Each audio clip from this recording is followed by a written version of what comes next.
Абай атамыз айтады, өтірік, өсек, мақтаншақ, ереншек, бекер, мал шашпақ, бес дұшпанын білсеңіз дейді.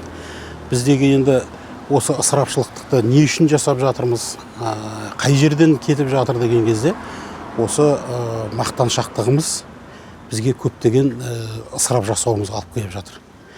Енді тойға барсаң да ысырап, қайғылы, қазалы жерде де ысырап, көлік алсақ та ысырап, үй жөндетсек те осы бір ысырапқа көп алдырып жатамыз.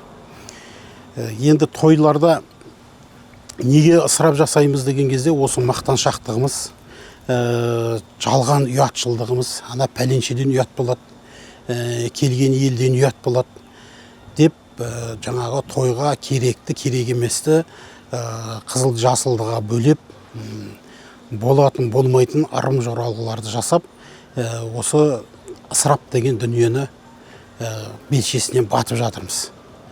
Тойда не болу керек? Тойда адам барған кезде тәлім тәрбие алу керек.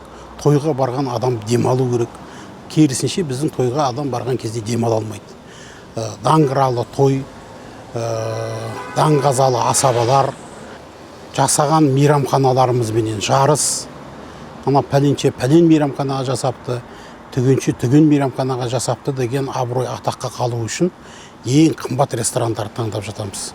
Осының мына жастарға пайдасы бар ма? Ертең болашақ отбасы болатын жас жұбайлардың өміріне негіз бола ала ма осылар? Біз ол жағын қарамаймыз. Тіпті кей кезде қарызданып, қауғаланып, той жасап, артынан осы жас жұбайлардың мойнына көптеген қарыздар жүктеп беріп жатамыз.